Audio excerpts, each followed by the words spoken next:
Welcome back to the channel. Glorilla just got arrested. The feds were watching her as soon as she left the studio. They already know CMG's wanted for RICO charges in Tennessee for taking out Young Dolph. So they were paying close attention to everybody. They was watching Gotti and moneybaggyo, but they caught Glorilla slipping. Once she went out they saw her hit the Casamigos right after she left the studio and hop right in the car. They followed her for 2 blocks. She swerved, messed up. She went to go drop somebody off, ran red lights and everything. They hit the blue and red lights on her and tried to pull her over. She tried to do the dash and she took off. This was a high speed. The only way that they was able to get Glorilla to stop the car was the spike strips. Once they forced her to stop, they pit maneuvered her and pulled her out. And they said, "Why are you running? Why are you running?" They thought that she was very suspicious because it must have seemed like that they had something to do with Dolph. They were hiding something. And so for a fact that they were watching the whole group, and Glorilla, she basically messed up. This is bad for her because now she's not going to be able to make her show. A lot of people were waiting for her show last night and she never showed up, and this is the reason why. You got to understand, I've been telling y'all, I told y'all, the feds were watching CMG very closely, man. They wouldn't have just randomly been keeping tabs on Glorilla like that. The reason why they are watching Glorilla is because she works for yogotti, and yogotti has something to do with taking out Young Dolph. And so this is why the whole entire label, CMG and everybody that's working there, they're under investigation because they're wanted and under investigation for RICO charges coming out of Tennessee. They know that somebody has something to do with setting up Dolph that comes from that camp, and it was a lot of people that was basically getting paid, like Black Youngster got paid to beef with Dolph through doing his rap songs and everything. And so they wanted to look and see what information that they could get from yogotti and Angela Simmons and everybody that was with Glorilla that time. And so they kept close eyes because they already know that Yogotti's brother just got hit up. Dolph just got hit up. It's a dangerous time in Memphis. They were keeping close watch and surveillance on their studio because they wanted to see if anything would happen where if somebody came and slid for Dolph and got revenge, all of a sudden the feds want to be there to see it happen so that they don't have to go and chase around the footage and have all of these witnesses who don't want to cooperate and they don't want to say what they saw or anything like that. That happens all the time.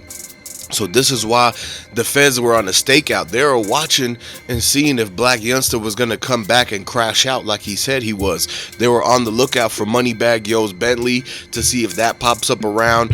They're looking to see if yogotti is going to link up with Govan. Maybe they have unfinished business. Maybe they have some money from the hit that he still needs to pay him. And this is why they were watching CMG in the first place. But then once Glorilla got outside and Sexy Red pulled up and she almost got in a fight with her, the girls that Glorilla was arguing with, they were the ones who caused the scene to get the attention of the police in the first place. And so they were being loud outside. You know how it goes when the girls are outside, they're loud. People like Glorilla and them, like that whole culture, they drew way too much attention to themselves, and the police started looking at them. They started radio in like, "Oh, we might have like a argument, we might have an altercation here.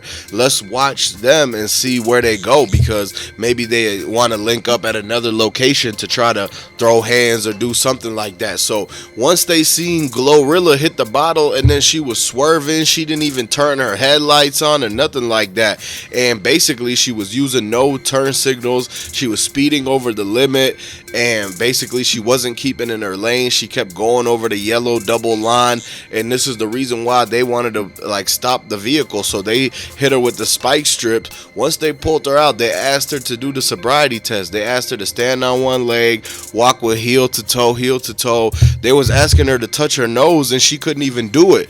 This is why they had to make sure that for the safety of everybody in Memphis that night, Glorilla had to get locked up. Her bond was set.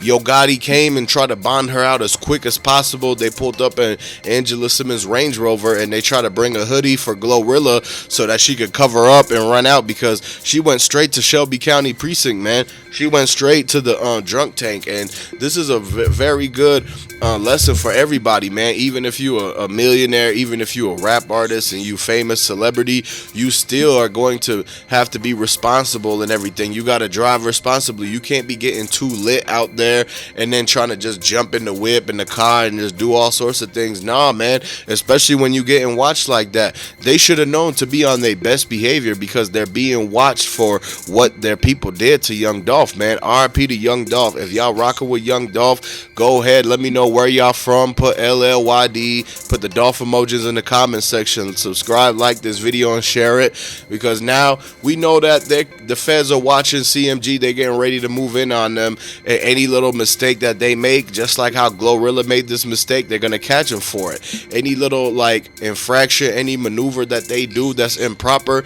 they're gonna get them for it, because the feds are looking for any reason to be able to bring them in for questioning, to be able to have something else on them so that they could try to tell them like, oh, we'll let you go for this little thing that we caught you for if you could tell us about the Dolph case, if you could tell us about Yogotti and Govan and the connection between Big Jook and Black Youngster. And so this is what their ultimate plan was to keep watching them until something happened where they could grab them for that, and then they could use that to pretty much have leeway to get more information out of them. Tell them, oh, if you want us to drop this little case that we just got on you for something different, all you got to do is tell us about, what happened back at Makita's, or you got to tell us what happened with CMG versus the PRE beef, the beef between Yo Gotti and Young Dolph. And so that's what they're doing to everybody. So that's why people have to move a certain way, man. You can't be moving like how Glorilla moved. Imagine what would have happened if Glorilla would have fell off a cliff just being too lit and she didn't turn the wheel all the way on a curve and she just went right off the cliff and everything. We would all be here sad and everything. It would be a different type of video. But at the end of the day, everybody got to realize that even if you rich and famous and all that, you still got to do things by the book. You don't get a free pass. And this is exactly what Glorilla needs to learn. Now Glorilla, she was crying in her cell overnight. It was a bunch of people like that didn't like her in there. They were pulling her hair and they was like trying to basically saying she was fresh meat. She was a rookie up in there and she was a fresh meat. She's not from the streets at all. We know Glorilla's background, how she grew up. She used to take pictures with Young Dolph in the gym and she would be dissing Yo Gotti, calling him names on Facebook. And then now she ran and went and took the handout from Yo Gotti. So we know how Glorilla came up. She went to school with Key Glock. Key Glock knows everything about her, man. He knows for a fact that everybody she dated, the whole thing, she was in the band, the orchestra and all that. She was playing the violin. We know about Glorilla. And so this is why when she got locked up, she was crying, and because she knew that she was about to actually be locked up with some real people who did stuff in the streets, and she did not fit in. That's why they were giving her a rough time in there. It was not fun for her. So when she got that bond and that bail posted and Yo Gotti and them came and picked her up, she was so happy to get up out of there, man. And so this is the karma. All of this that's happening is the karma from Young Dolph, man. If y'all believe that this is karma from Young Dolph and that anybody who has something to do with taking out Young Dolph, do you think they should get the justice for all of that, man? Because the families of Dolph, they've been sitting back waiting until they do something, until they're able to find out exactly who the guy was that did it, who planned it, who sent the money, who drew up the plan and everything, who was assisting in all of this. Because it was all these cars following, all these people that was on communication, phone calls with each other talking about Dolph. And so this situation with Glorilla and all of that is karma from the Dolph, man, because she knows she switched sides.